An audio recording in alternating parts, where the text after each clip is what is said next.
This is a production of Cornell University.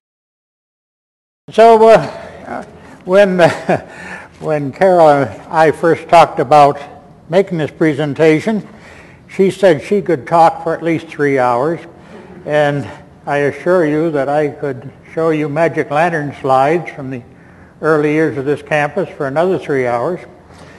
So clearly what you're going to get today is an abbreviated version of the contents of our tool chest. I'm sure you all know Carol from her stalwart articles about local history that have been appearing in the Ithaca Journal since 1977 in conjunction with her work as Tompkins County historian. She's recently retired as senior lecturer in the Department of History after informing hundreds of Cornell students about the campus and its development and the personalities that have been associated with it. She retired a few years ago, but as I will indicate, she has not been inactive in her research. Witness these publications. Cornell, Glorious to View, published in 2003. First Person Cornell in 2006. To appear next February, Past and Part and Apart, The Black Experience at Cornell. And from this postcard that I received from the History Center, this very evening, this is still on, I trust, this very evening, County Historian Carol Kammen will discuss her new book, Ithaca, A Brief History. A question and answer session will follow. Today, Carol is going to start out and talk about the early years of the campus, a vision that our founder and co-founder, Ezra Cornell and Andrew D. White, had for this campus. Carol Kammen.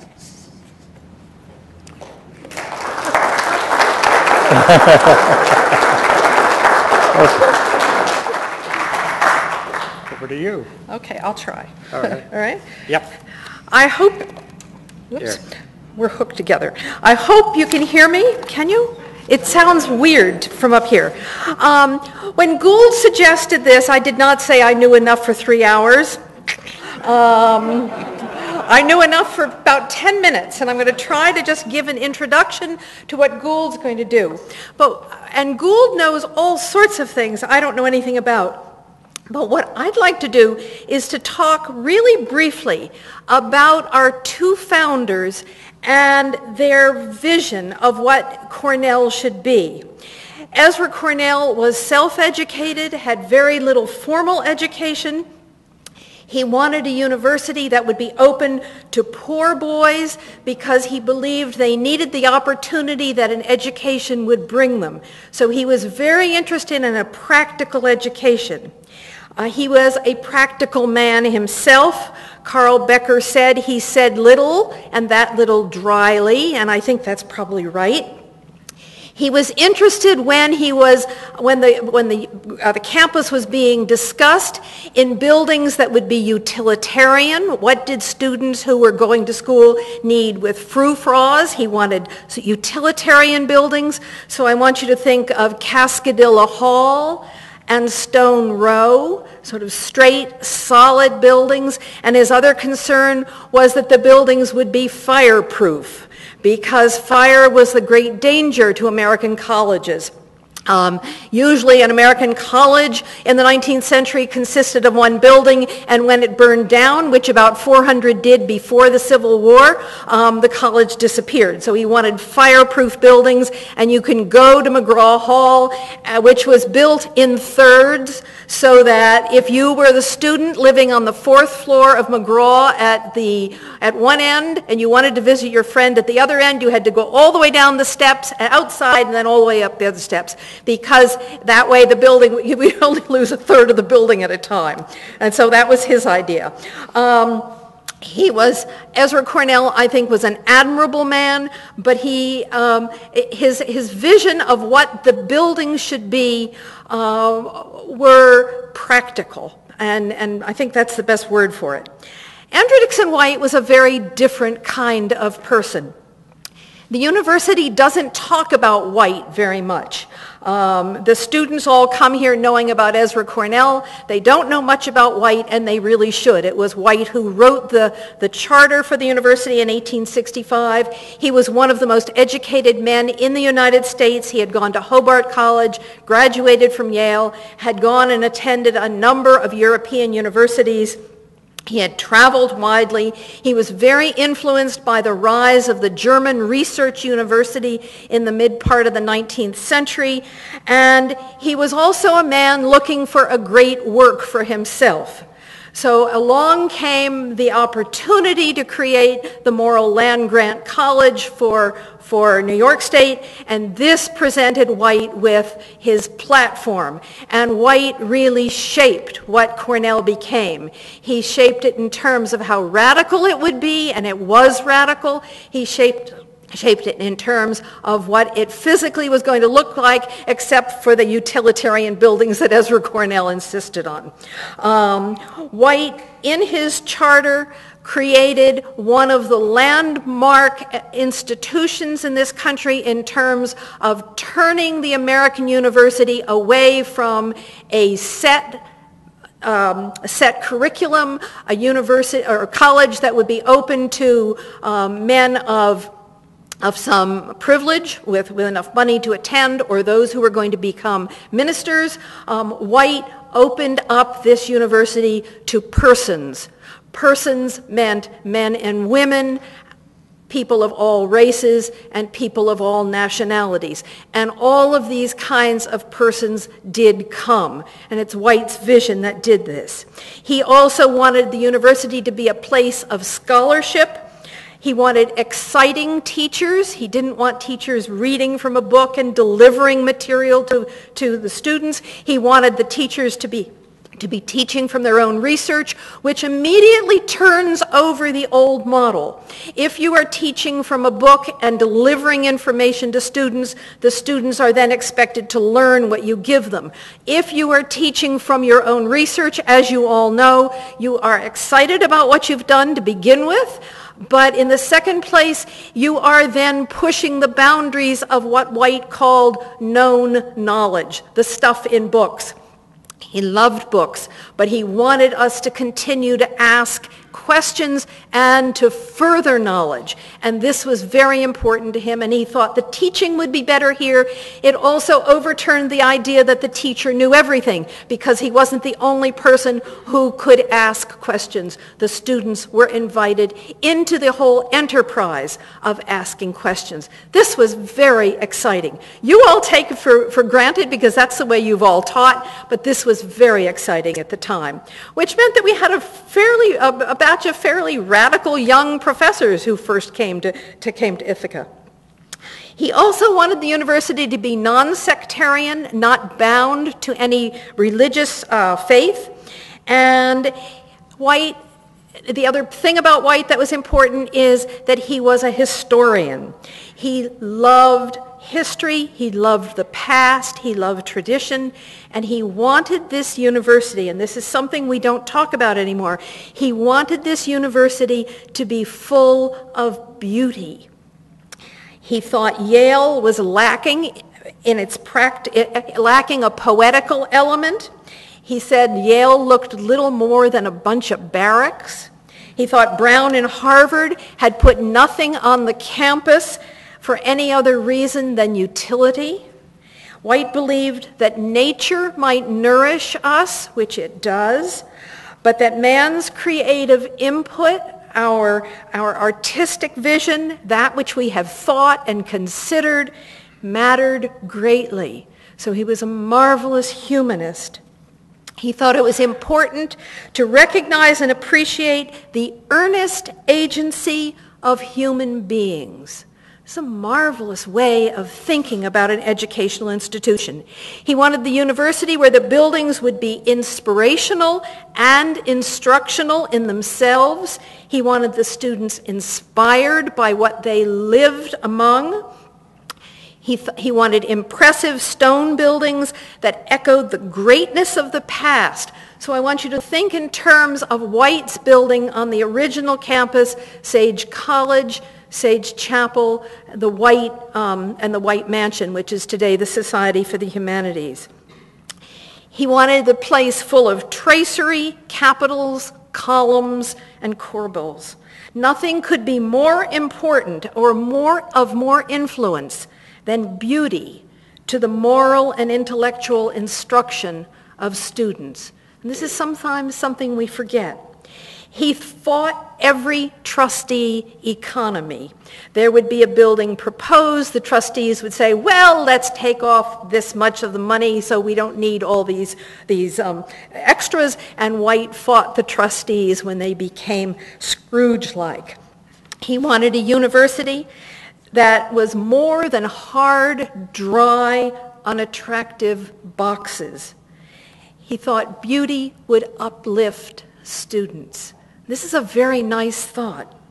So White bought for the university portraits, casts of ancient statuary, models, books.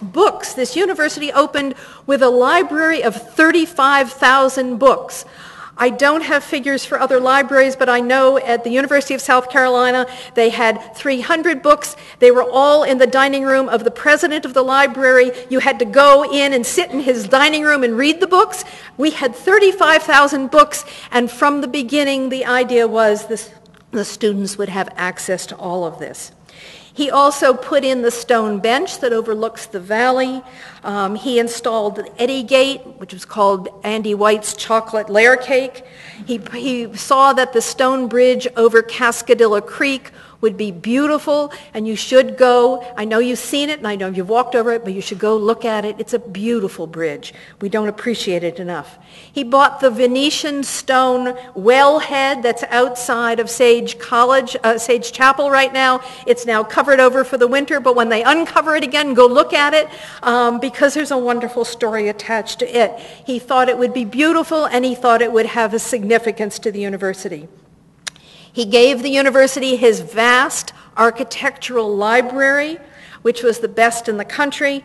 And in 1912, before he died, Andrew Dixon White saw to it that when Risley Hall was built, it would be built as the most beautiful building he could think of, echoing the past, but serving women, right? This was wonderful. He wanted quadrangles and courtyards, and he brought in a landscape architect, even though the trustees said we couldn't afford it. White believed that our surroundings mattered, that we would be enriched by beauty. He recognized that some students wouldn't notice, but it didn't matter. It would still be beautiful, and it would rub off in some way. And then he thought some students really would notice, and they would appreciate what had been done for them. But he thought it was very important that our surroundings would influence us to think more highly of ourselves and of our own endeavors. What a nice way of thinking about a university that was going to overturn the old traditional ways. In so many ways, Andrew Dixon White was revolutionary. And much of what is beautiful about this campus is beautiful because he wished it to be so. Now, it is my pleasure to introduce Gould to you. This is a big introduction day for you. I have known Gould as long as you have, probably longer, and Gould really is Mr. Cornell, not only because he has been university archivist, but because he has linked the alumni back to the university, and he's been very significant in creating the marvelous collections that we have in the library. Gould oversaw the Department of Manuscripts and University Archives, which is now called the Rare and Somebody Thing Collection, which I never remember, RMC, Rare and Manuscript Collections, I'm sorry. And Gould saw to it that the alumni had the feeling that what they had collected, what they had created, was important to be brought here. And it's because of his effort with them that our archive is so very rich. So it's my pleasure to introduce Gould and his slides.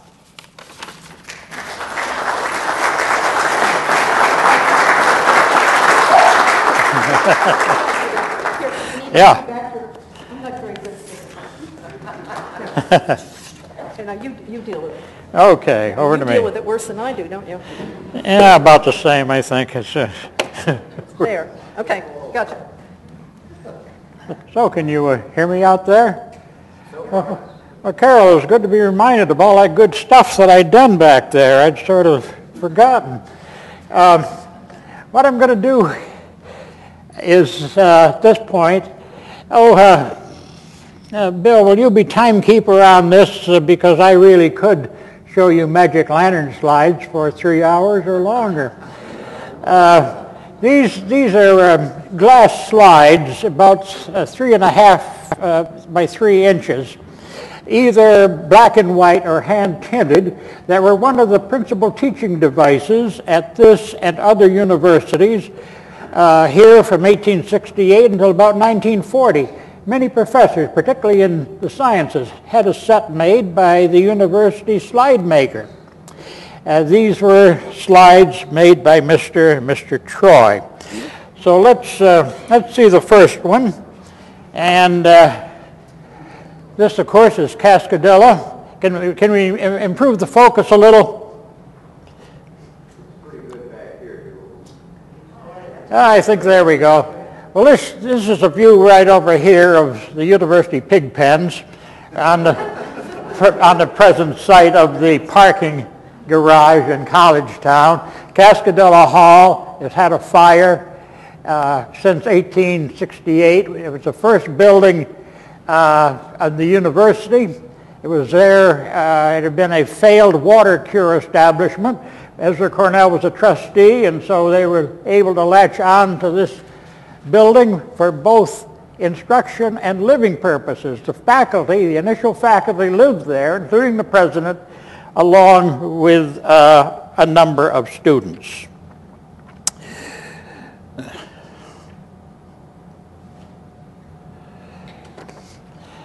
This is Ezra Cornell's university. You'll notice down here this is the first Cornellian, and it was presented by the secret societies. For many years that publication was managed by the fraternities, and the sororities initially were called fraternities, I'll point out. The buildings you'll see face west over the valley, and if you'll look at this door right there in the center of McGraw, you'll see a mail slot. No mail has gone in there since 1947 when I arrived as a freshman on the campus. But if you'll go and examine it, you'll see this was obviously the front door of the university for Ezra Cornell, not for Andrew D. White, who was very much inclined to want a quadrangle so that we would have a sort of an Oxford here in Ithaca.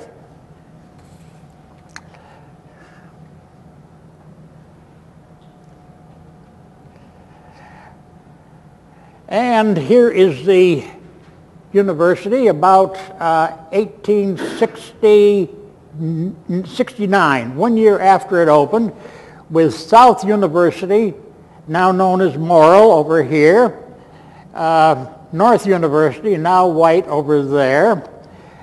The fence here is part of Ezra Cornell's farm, because you'll remember that it was a farm that Ezra Cornell gave to the university along with $500,000 and a speculation in western land that turned out to be very fortunate. Notice the chimneys that have now been removed or truncated. This building was heated with stoves. The students obtained coal, which the university treasurer said was being provided at the lowest feasible cost. And they were also instructed about where to place the ashes. With a coal fire, there are often hot ashes and live coals, and they were to bring them down to a small building on this end of the, right back in there, so that they would not ignite conflagration.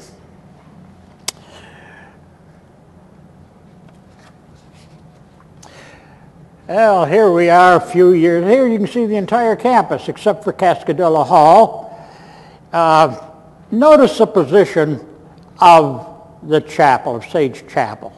The really central. This was not only a building for religious services, it was a political statement about the importance of Christianity. White would remind listeners at about every occasion that this was a Christian university. Non-denominational, it's true. And to the president of Princeton, being non-denominational was equivalent to being godless. But as you can see here on this view of the campus from about 1879, that this is by no means a godless institution. This is Central Avenue running through the campus, really being central. Nothing as yet along West Avenue, that's trees down there, and a few houses along East Avenue. This is a temporary chemistry building, an engineering building which has since been removed. Over here is the end of Risley Hall, just not the entire building, but just the western portion of it, which still exists. If you have any questions along the line, by the way, or complaints, just speak up. Gould? Yes. One interesting thing you might verify, that the original buildings that Cornell built were actually, stone was actually taken out of live slope hill. Only partially true. The foundation stone, that's right, came from a live slope, and you can still see outcroppings there as you move down the hill. Many of the stones came from a quarry at Medina. Medina is in western New York on the Erie Canal, which is very important, between Rochester and Buffalo. The stone quarry at Medina is located right next to the canal. The stone were loaded there, brought by Erie Canal, by barge down to Ithaca, and then hauled up the hill. And many of those on the upper part of the building had come from that source. Yes? It's Carol over here. Yeah. What was that little white house in the foreground? I'm not sure what that little white house was. I was going to do some research and I didn't get around to it. So, oh, you're right. Thank you.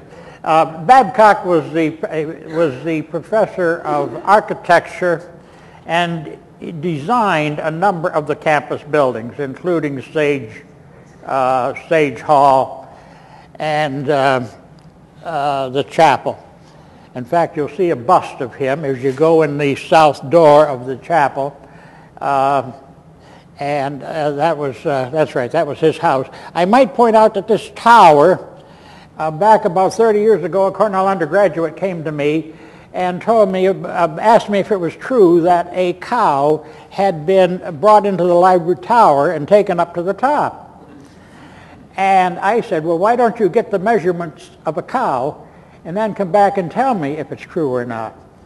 And of course, once one has seen a cow up close, you know very well they're not going to be able to get it up the library tower.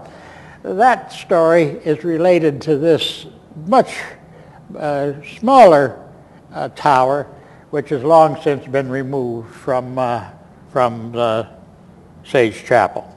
And the chapel, of course, has been expanded many times. This is a small version of the building that we see today. Okay. And here is the Sage College. Although both Ezra Cornell and Andrew D. White favored coeducation, perhaps White less so, waiting to see which way the wind would blow, being the diplomatic type that he was. But very ornate building, supplied by Henry W. Sage, Ezra Cornell's successor as chairman of the Board of Trustees. This little structure up here, some of you will remember, was not there for perhaps 20 years or so. During the Millard administration, if a roof leaked, the easiest thing to do was to remove the offending structure. So when this building was revisited to make it the management school, the local Historical Preservation Authority insisted upon that steeple cap being replaced in order to approve the project. Question. Yes? Why was it removed? It would cost something to repair it. That was the same is also true on Franklin Hall. That's been replaced in more recent years. Millard was not strong on architectural niceties. This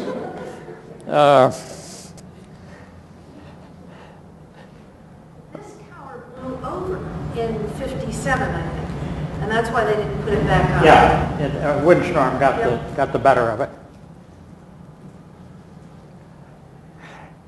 Now this is a view inside Sage to give you a sense of how attractive this must have been at the time. This was again a ladies' college. Women came in substantial numbers once this building was there. This portrait of Henry W. Sage, I don't know whether that's still in the building or not.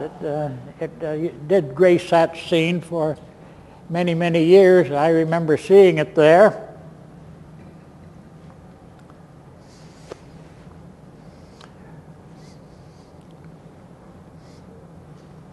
Okay.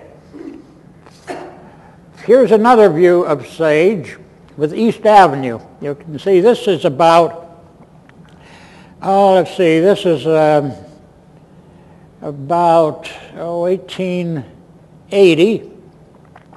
And I included this slide to point out this conservatory that was attached to the building. The Department of Botany was also located in that building, and many of the early women graduate students concentrated on that subject, in part because of the quality of our faculty, and in part because of the excellent physical facilities that were attached to that building. Now, if I could, do we have the lights fully on? Because I don't want to give you the impression that all the Cornell campus facilities are above ground. Some of them are, we have steam lines that connect our buildings, and water lines, and electronic transmission lines. So does anybody care to, you can see the end here? Water pipe, somebody said. Hey. Well, this is a pipe that provided water to the building that you just saw, the Sage College. It was unearthed in front of Day Hall when the street was being repaired during the 1880s. None of the workmen knew what it was, and so I was invited to offer an opinion. You see how this end is tapered, nicely tapered? Now keep in mind that the object you're seeing was underground for over 100 years, and you can see that it's still in pretty good shape. And yet, I understand that our Common Council wants to replace water lines under the present city that are much younger than this. So perhaps we should go back to these. One of the limitations, of course, is valves. Valves and tees are pretty hard to arrange with this material. Where is that stored now? We have, the archives is not just paper documents. We have Ezra Cornell's wedding socks, among other things. This is in the archives. And yes. What is that made out of? Wood. It's wood. It's a wooden pipe. And now, as to what kind of wood, it looks like cypress. That's a guess. But I could just by the striations here in the wood. Do you have any idea how they would have hollowed it out without breaking it? Yeah, they had long drills that they drilled, and you can see it. Imagine the water source was a reservoir, which is now located about where Bailey Hall is now. And it was that reservoir, by the way, when we had a typhoid epidemic in Ithaca about 1807, that the students who got their water from that reservoir did not get typhoid fever. 1903. Yeah. What did I say, 18? Yeah. Century off.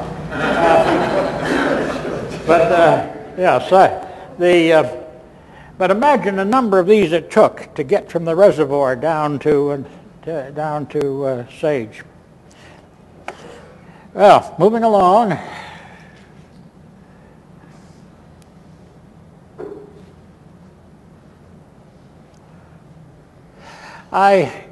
Since it's a rare member of the faculty who won't say that the faculty is the most important part of a university, I would have been remiss to omit this picture of the university faculty in 1885. Being president of the university was a part-time job. President White, right there, was also a professor of history. This gentleman, the Reverend Wilson, started out as a professor of philosophy, but hardly anyone could understand him, and students did not want to take his course, so he was made university registrar. But his writing was so bad that you cannot tell what grades the early students got. Over here on this end, can you move the projector so we can see this guy right here? That's James Oliver, professor of mathematics, and there's Lucian Waite, another professor of mathematics. Way up in the top, let's see, way up in that corner, is it possible to move the projector enough to introduce Hiram Corson, professor of Anglo-Saxon literature? Here he comes. Not very fast, but he's right up there.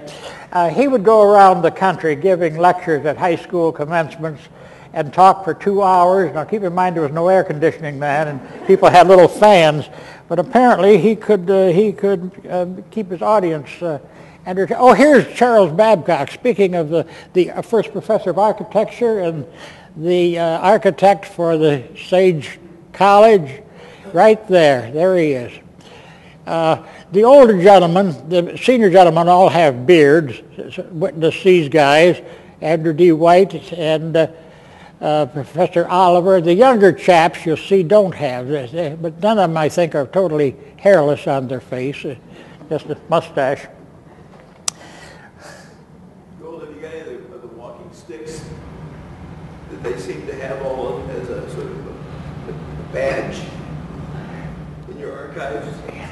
You better go to the archives and find out, because we have a vast assortment of paddles for fraternity. You know, they had a certain amount of brutality used to be involved in joining a fraternity, and there's a number of those paddles. There must be canes there, although I don't specifically remember them. We have canes. Ah, thank you. We have Liberty Hyde Bailey's. Oh, of course, Liberty Hyde Bailey's canes are there.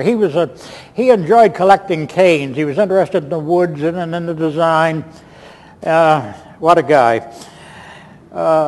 Let's see.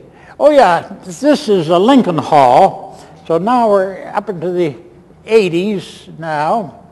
This, I wanted to include this slide because of the trees that are on what's now the Arts Quad. The College of Agriculture at that time was a pretty small affair. It consisted of 2 barns and an office in Morrow Hall.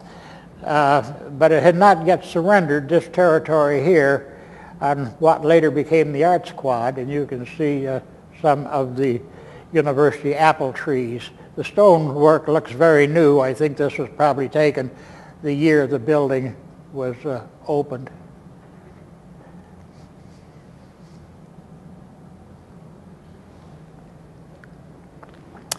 Yeah, now we're up to about 1900.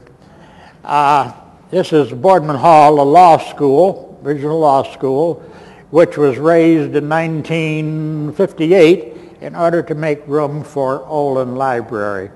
This was quite a campus controversy at the time, because this building was very attractive. This is where I studied history as a graduate student. But its footprint was very inefficient. Apparently now one needs to measure the footprint of a building and see how many units of product it can turn out. And there were great vaulted ceilings in many of those rooms that were beautiful to behold, but did not allow people to sit or stand in that space. Wait, one more, not quite so, because this is what I wanted to point out. This is a trolley car waiting there. It's for the end of class.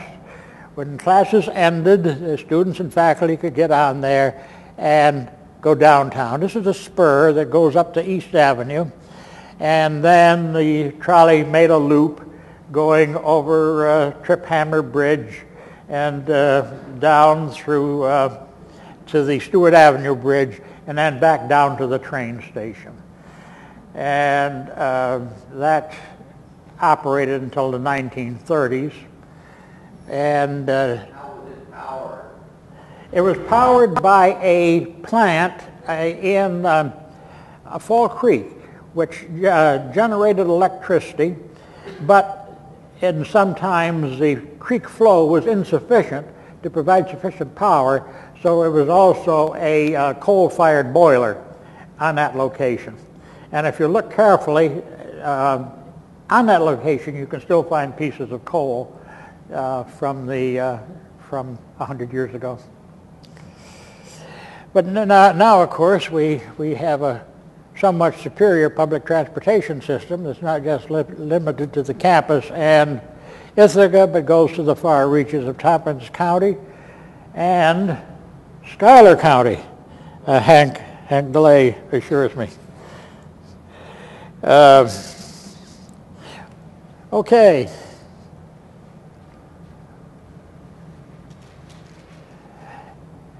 Now this is my favorite map of the campus. This is a map from 1895, where the campus has a north-south orientation, East Avenue here, Central Avenue being central, nothing along West Avenue as yet. These are all faculty houses that you see here that they had lifetime use of those structures. Here's President White's house right here. Here's the reservoir that I spoke of earlier, up there. The university barns. This is a barn that Dean Roberts designed, and the south barn. Let's see. Here is the new university library that we now call Uris Library, and Boardman Hall, the 3 original buildings here. I added this arrow to this map to point out to the building labeled 64. Does anybody want to tell me what that building is? This one? What do you think it is? No, well, it's a good try, but you're 10 years off. Keep in mind that this map is 1895. So that points to a non-existent building that the trustees authorized and then, but would not appropriate money for. The stipulation was this was to be the building of the College of Agriculture that would put the agriculture right on the same campus as the sciences and humanities. Roberts felt that agriculture was regarded as a very second-rate subject, and it was very important to him to have that building there. It was to be constructed, the trustee legislation stipulates that the money is to be saved from the federal Hatch Act appropriation, which came to every land-grant university since 1887. But there, of course, is no way that they could both use that to conduct research, which was the purpose of the act, and at the same time build that very sizable building.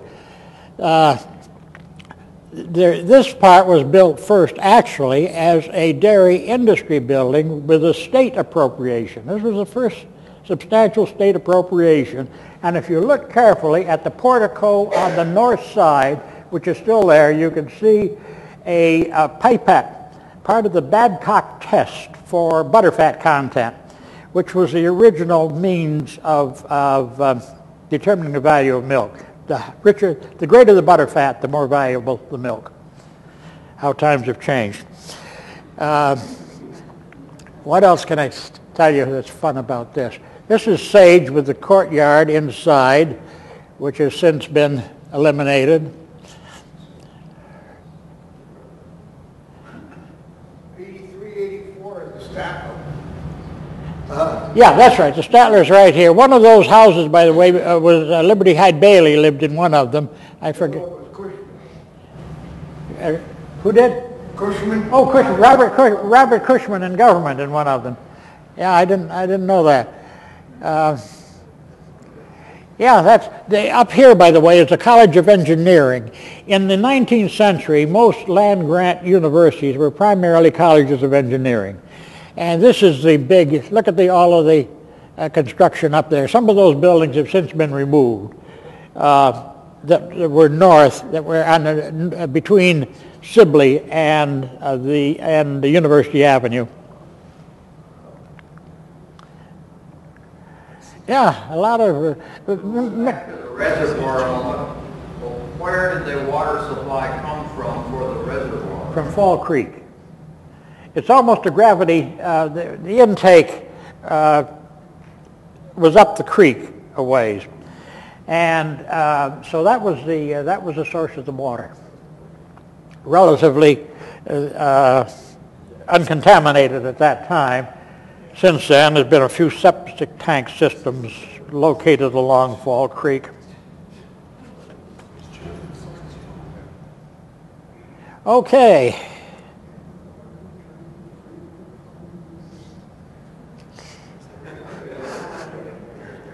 Yeah, there's the Bailey. Can you bring the image down a little ways so we can see the signs above his head? This is the middle door of Morrill Hall where he's standing. A little further. Want to see that sign right there?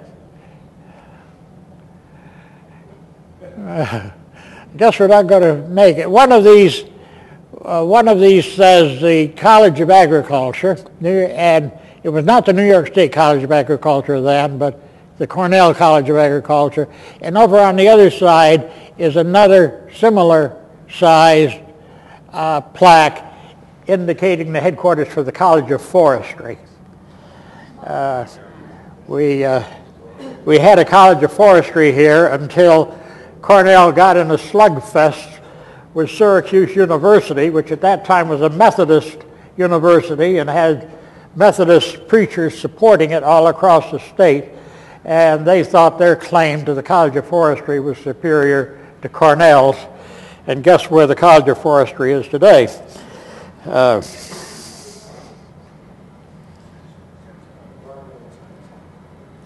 Liberty Hyde Bailey, by the way, stood over 6 feet tall. Here's another image, which is not very clear. I just wanted to, yeah, this is Edgar D. White. This is a breaking ground for Roberts Hall. And there they are. Bailey was very colorful, always dressed for the occasion, and every moment was an occasion for him. Remarkable actor as well as a remarkable scholar and teacher.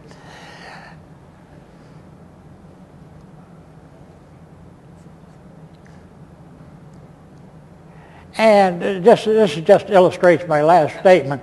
This is marking out the foundation for the original Roberts Hall that was raised 15, 20 years ago. And a large group of students are pulling the plow. And here's Bailey at the, the idea of community. We use the word community rather lightly today. To Bailey, this was a really fundamental concept for higher education. And he wanted, in fact, he had a schoolhouse here on the campus. But I get ahead of my story. Let's move along to another slide here. Yeah, this one, which is the College of Agriculture, the New York State College of Agriculture now, supported entirely by the state of New York, even accessory instruction, so that if an ag college student took English, the university would be reimbursed for those hours of instruction. And this lasted up until about the 1950s. But this is Garden Avenue. And there's the garden after which it's named, which was adjacent to Bailey's schoolhouse. Bailey had a schoolhouse erected on campus, with the idea being that the older students, this is coming back to the idea of community, that the older students would instruct the younger students. Bailey did not like segregation, whether it was by gender, so he was instrumental in introducing home economics, which was for a long time a women's college. And he wanted younger people, college-age people, instructing younger people. But the university trustees would never let him open that school. But this was a school garden, which later became part of the Department of Floriculture under the administration of Lua Minns. The garden has since been relocated. But what I wanted to point out here is this street right here. You'll see Tower Road did not exist. The College of Agriculture had a separate entrance. And so when Bailey went to the campus, he would go right down here. The College of Agriculture had its own heating plant. Some of you will remember its remains where the state fleet was located until the 1960s. It had its own payroll, its own personnel office. It was very much a independent institution which has gradually been integrated with the rest of the campus. Now I think the only place where New York State name appears in large letters is on the School of Industrial and Labor Relations. New York State School of Industrial Relations.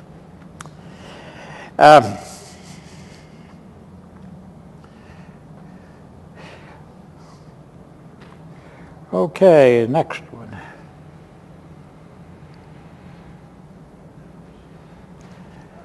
I think we're out of focus here a little. This is the Foundry. Seen in the Foundry. At one time, both agriculture and engineering had manual labor requirements. You had to do something. You couldn't just sit in front of a computer. And so See, each of these is a forge along the wall in the foundry, and the students here are making chains.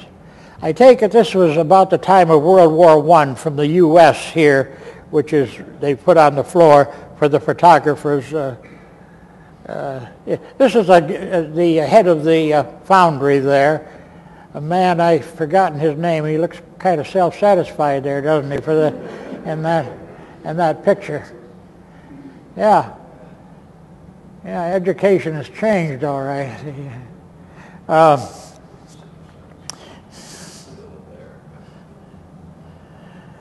Okay, the next one.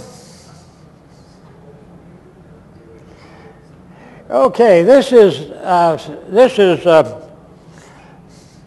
1875. Sage College has just opened, and this is the building over here. I want to call to your attention. This is the University Gymnasium. It's, I mean, today we might think of that as a barn, but that is not a barn. Cornell has just done something amazing. The Intercollegiate Regatta had just been held at Saratoga, and this little university, which had only about 400 students, in fact, for the first 12 years, it never got over 600, and in 1880, it still had only 400 students. This little tiny university had defeated Yale and Harvard at Saratoga when it had existed only 7 years. An amazing feat. And that is a triumphal arch that has been erected to welcome the crew home.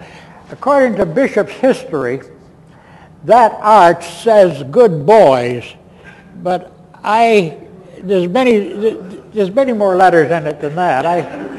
I haven't been able to figure out just what it does say, but that's the what's going on there. Pardon? Oh, welcome. Is that what it is?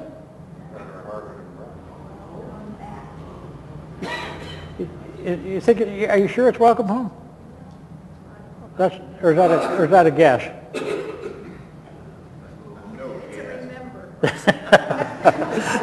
Well, in any case, I think Bishop's history has got to be wrong, because that doesn't say "good boys." Look at that ornate.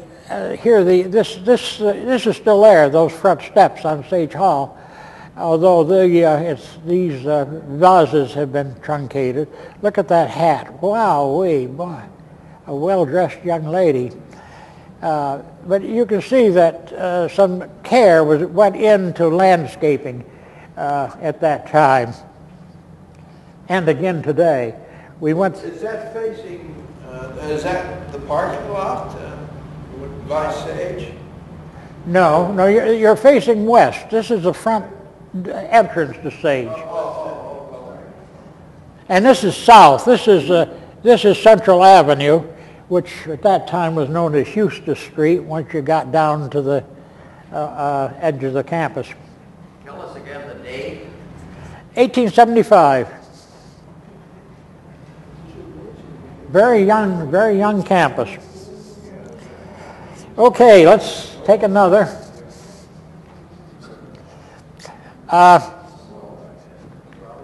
Can you move the projector up a little so we can see Trip Hammer Falls here? This is a very early image of the end of the campus, showing Beebe Lake before the dam had been elevated to its present height. This was a structure Ezra Cornell originally created by building that dam to impound Fall Creek. This is before the hydraulic lab had been constructed. That was once a very important part of the College of Engineering, where research was done for the Panama Canal locks, and of course now only remnants of it remain. But what I wanted to point out, and let's see if we can get it here, is there's a stairway that begins right here, and there's a walk that leads to it, and it goes back and forth down into the gorge. This was an important part of the athletic provisions for the university. Hiking was a big deal. It didn't cost anything, or very little, to support hiking, but that was the principal expense in order to support that phase of athletic activity.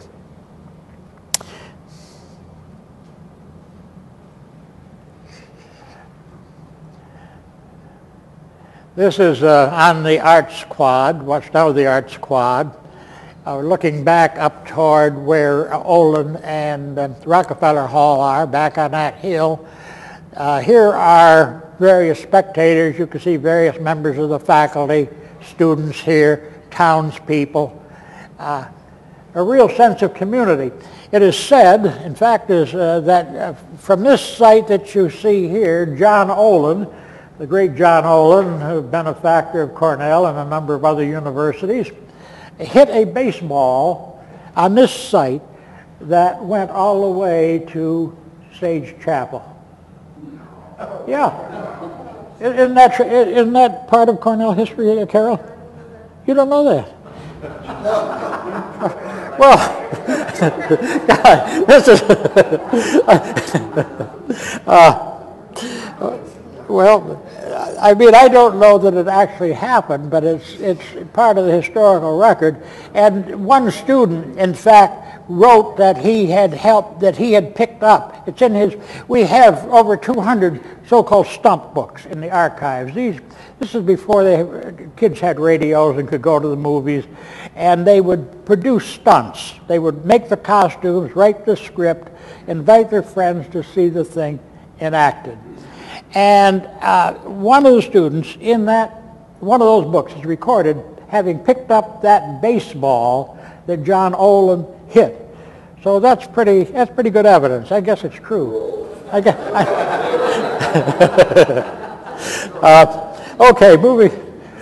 moving along here. This shows the Cornell skating rink on Beebe Lake. It wasn't until the 60s that we had an indoor rink. It was what year? 1957. 57. Until then, they had the competition on Beebe Lake. Now, as you know, we often have winter thaws. At one time, the opposing team would come by train. And so if the lake started to thaw, telegrams would go out to turn around and go back home until the lake refroze. Well, Gould, the lake, originally built for power? Yes, to power the first dynamo, one of the first in the United States, electric dynamos, was in Sibley College. It was operated by a water wheel down in Fall Creek, a rod that transmitted the power, turning rod, up the hill to drive the generator, and that was powered by the water from the lake. From Beebe Lake that Ezra Cornell impounded. Now the lake was much smaller than it is today. Ah, yes. Here's another. I'm fascinated by this. Again, the idea of community and what's happened to it is something I think about quite often. This is a toboggan slide. The Toboggan Lodge is still along the lake where the toboggans were stored. Here you see. Here's a faculty member, obviously. You see students here. The critical position was this guy on the back. The toboggans, these were not everyday toboggans. They were toboggans made just for that purpose, and each one of them had a little number and plaque on it. They would hit the surface of the lake at about 50 miles an hour. So the person on the back had to know what he was doing. Otherwise, once they got out on the open area of the lake, they were likely to tip over. The age of litigation came on. There were injuries. I mean, it was almost inevitable that there would be injuries with a facility like that. And so about 1939 or 40 was the end of the Toboggan Slide. I think we have it here. We'll show you how they got up there. So here's Toboggan Lodge, which is there today. And then you can see the stairway over here on this side and a platform up there. This is from where the toboggans were launched. We have a slide showing President Sherman. He was our longest serving president from 1893 to 1922. He had apparently navigated that slide successfully and was standing down at the bottom of the lake when photographed, standing beside his toboggan, and obviously feeling pretty good about himself.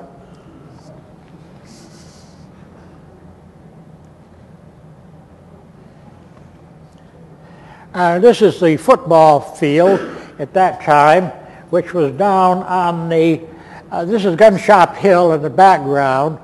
The field was Percy Field downtown, where the high school is now located. But I wanted to show you the football equipment. You notice the helmets that they're wearing? And very little padding, and there they go at it.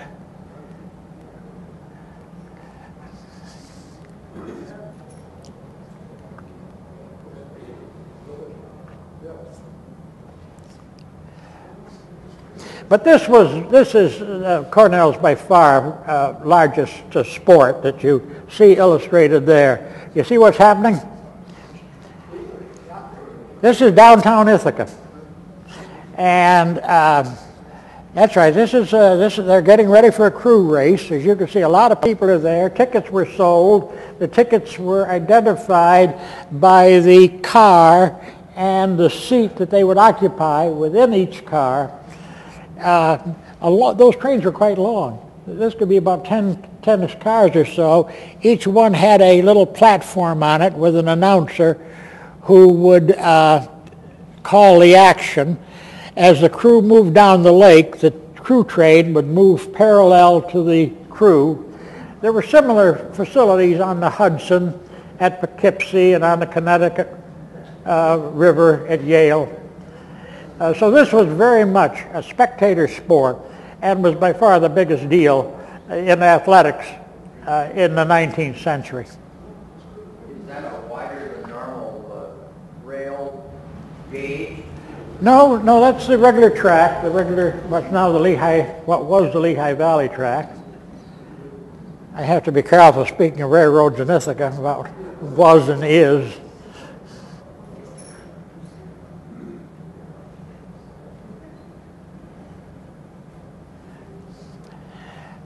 This is another athletic event. This is Spring Day, which used to be a huge activity on campus. This is a booth where they were probably trying to get people to spend their money to go inside.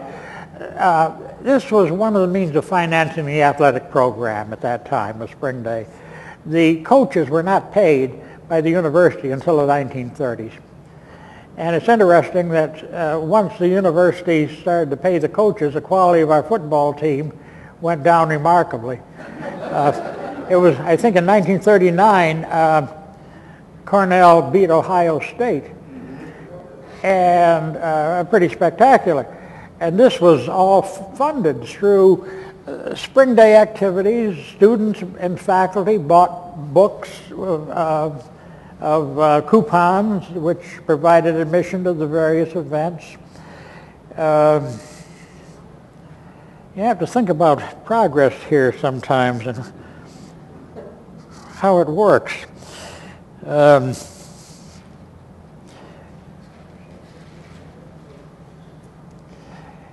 is another annual event. This is McGraw Hall back here. The annual military review, which was held on that scene until somebody helped me out. I remember it quite clearly. 50s, 1950s.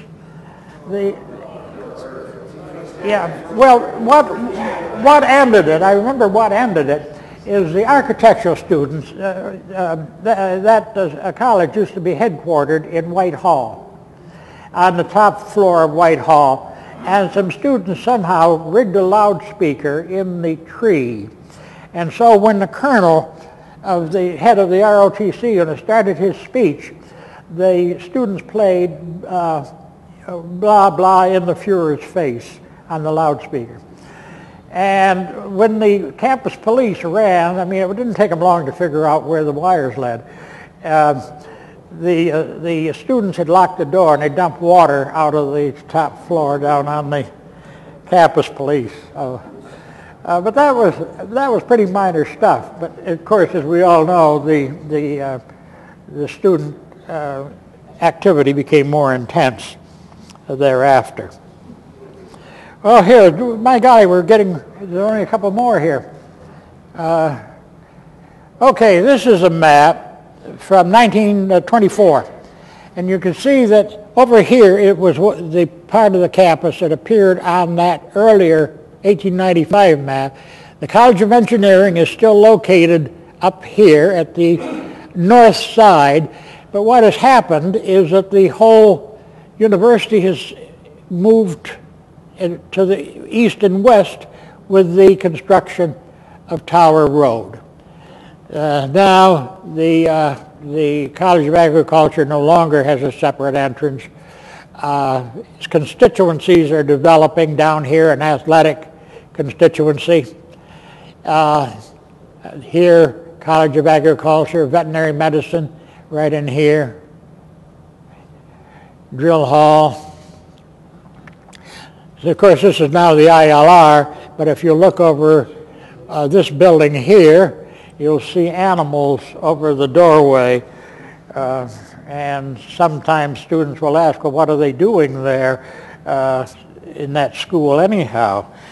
And it's hard to believe that they're training lawyers there with those animals over the door. On that map, it also shows the New York State Veterinary College, and I think it's still labeled as that on the new campus.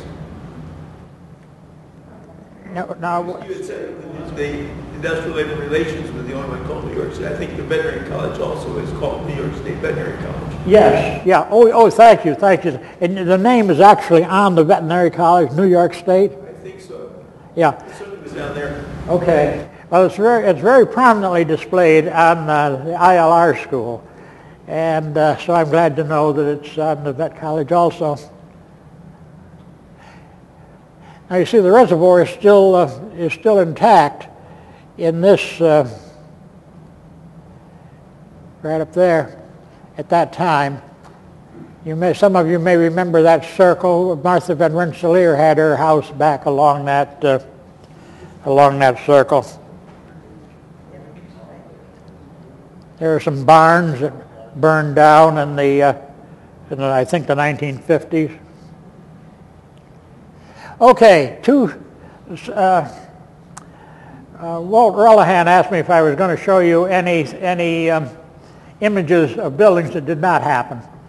This is one that did not happen. This was the proposed College of Engineering.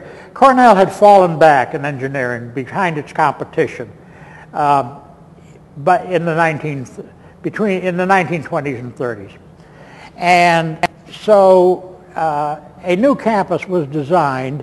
This one on the original site of the College of Engineering. You can see the three stone buildings, Morrow, McGraw, and White over here. Well, this would have involved considerable dislocation to tear down the existing buildings and replace them with that structure. So Professor Hollister, who was Dean of the College of Engineering, had the bright idea of moving the campus to the south end of moving the engineering college to the south end of the campus. And by 1940, he had seized part of the Sage Green, a lovely, beautiful area, in order to construct Olin Library, a chemistry building. That was there before the war and opened the way for moving the rest of the college to that end of the campus. And the other building, which, laugh if you will, this was a big campus controversy at the time. This was the alternative to Olin Library. You see, the idea was to build the existing library, just what's now the undergraduate library, Uris Library in the background, and build down the hill with this addition.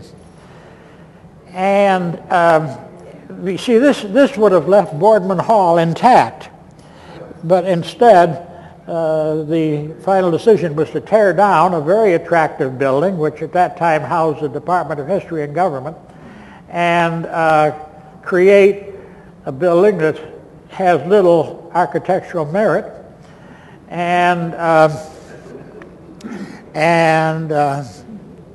so that's what we have. We don't have that. Although there has since been an addition to the library that moves down the hill, but it's far less spectacular than what you see there.